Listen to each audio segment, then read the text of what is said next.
మా మల్లన్న యాద్ చేస్తున్నాడు. బొక్కలలో మూలుగా చచ్చిపోయి నడుమిరిగిపోయిన నల్లగొండకు మళ్ళా చేయి కర్రాయి నిలుస్తున్నాడు కేసీఆర్ గారు. ఫ్లోరైడ్ని చంపి, ఫ్లోరోసిస్ మహమ్మారిని చంపి, మిషన్ భగీరథతో పూర్తి చేసినాడు కేసీఆర్. సో ఇవన్నీ జరిగినా కూడా మీరు ఎక్కడ ఆందోళన పడ్డారు?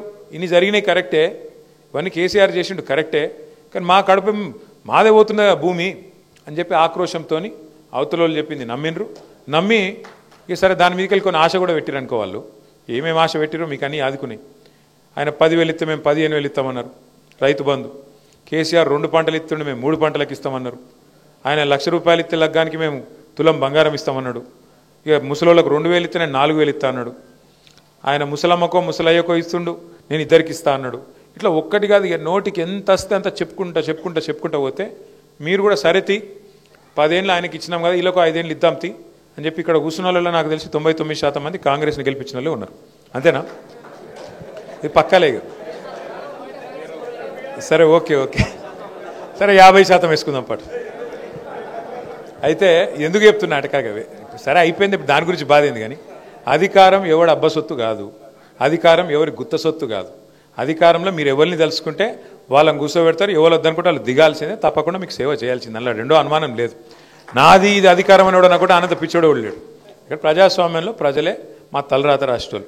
2 సార్లు ఇచ్చింది మీరే, ఒకసారి పక్కకు కూర్చోమని చెప్పింది మీరే, మళ్ళీ 3 ఏళ్ళ తర్వాత కేసీఆర్ని తెచ్చేది కూడా మీరే. అది కూడా నాకు తెలుసు, మీకు తెలుసు పక్కా. ఎందుకంటే ఇవాళ ఈ రాష్ట్రంలో అందరికంటే కడుపు మండినోడు ఎవరైనా ఉన్నారా అంటే రైతే ఉన్నాడు. ఇప్పుడు నేను నిజంగా చెప్తున్నా, నేనేమి ఇంకొక 3 ఏళ్ళు ఉంది ఎలక్షన్, చాలా దూరం ఉన్నది.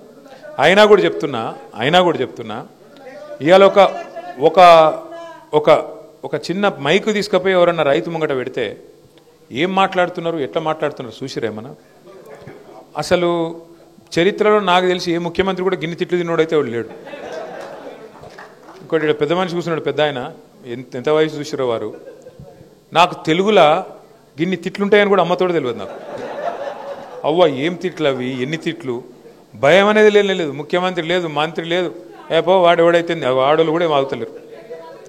ఎందుకు ఇంత కోపం వచ్చింది?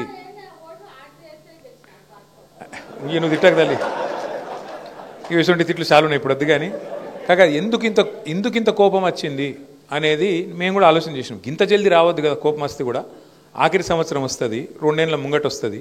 ఇంత జల్దీ అధికారంలోకి ఎక్కగానే ఇట్లా కనబడేది అనేది మనకు కనబడుతుందా? మనకు పదవి అయిపోయిన బాధ ఎక్కువ ఉందా, లేకపోతే నిజంగానే జనంలో బాధ ఉందా అని చెప్పి మేము కూడా కొన్ని సర్వేలు అవి చేయించినాం. అందులో వచ్చింది ఒక మాట మెయిన్గా. ఎందుకంటే మనిషికి ఆశ పెట్టద్దు. ఆశ పెట్టి ఎత్తేస్తే దాని నుంచి వచ్చే రియాక్షన్ మామూలుగా ఉండదు. ఇలా మీ అందరి కోపం కూడా కదా ఇక్కడికి వచ్చిన వాళ్ళది. ఏం చెప్పింది వీళ్ళు?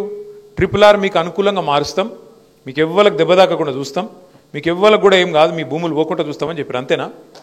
ఇదే అనిల్ కుమార్ రెడ్డి, ఇదే రాజగోపాల్ రెడ్డి, ఇదే కోమటిరెడ్డి వెంకటరెడ్డి, వీళ్ళందరూ చెప్పి మీ ఓట్లు తీసుకొని ఇవాళ పత్త లేకుండా ఎక్కడోడక్కడ తప్పించుకొని తిరుగుతూ ఉన్నారు. ఓడ మీద ఉన్నప్పుడు ఓడ మల్లన్న, ఒడ్డుకెక్కినాక బోడ మల్లన్న. ఇవాళ ఇది కథ. నేను మీతో ప్రార్థించేది ఒకటే, సరే ఇలా మీరు అందరూ వచ్చిర్రు, మీరు చెప్తున్నారు అన్న కొట్లాడండి, అసెంబ్లీలో కొట్లాడండి, పార్లమెంట్లో కొట్లాడండి, బరాబర్ కొట్లాడతాం. పార్లమెంట్లో మాకు రాజ్యసభలో 4 సభ్యులు ఉన్నారు, వాళ్ళతో మాట్లాడించే బాధ్యత నాది. ఖచ్చితంగా నితిన్ గడ్కరీని అడిగించే బాధ్యత నాది. నంబర్ 1.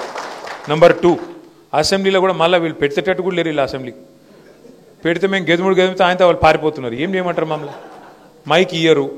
ఇది మొన్న జగదీష్ అన్న మాట్లాడుతుంటే ఆయన తీనని తీసుకుపోయి సస్పెండ్ చేసి పారేసిండు. మీ జిల్లాకి వెళ్ళి ఉన్నాడే ఒక్కడు మనోడు, ఆయనని తీసుకుపోయి ఆ సెషన్ మొత్తం సస్పెండ్ చేసి మరి ఈరోజు మాట్లాడించినందుకు కూడా మైక్ ఇచ్చినందుకు కూడా భయపడుతుంది ప్రభుత్వం.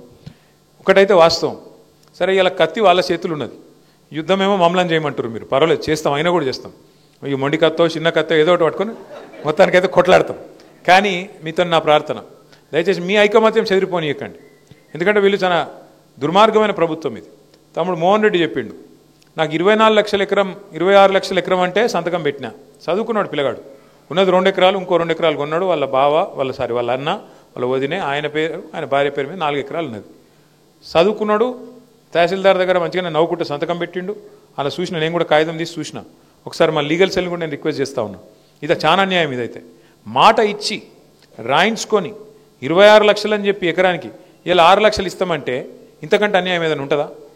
దయచేసి నేను మిమ్మల్ని కోరేది ఏంటంటే, ఆయన చేసిన తప్పు మీరు చేయకూరి. ఆయన ఏమంటుండు, అన్న నేను సంతకం పెట్టినా, కానీ నాకు జరిగిన అన్యాయం మీకు జరగద్దని చెప్పి నేను ఇక్కడికి వచ్చిన. నాకు ఇక కొత్తగా వచ్చేదేం లేదు, నేను అందులోనే ఆల్రెడీ ఇరుక్కపోయినా. కానీ నా లెక్క మీరు మోసపోకండి అని చెప్పి మోహన్ రెడ్డి గారు చెప్తా ఉన్నారు.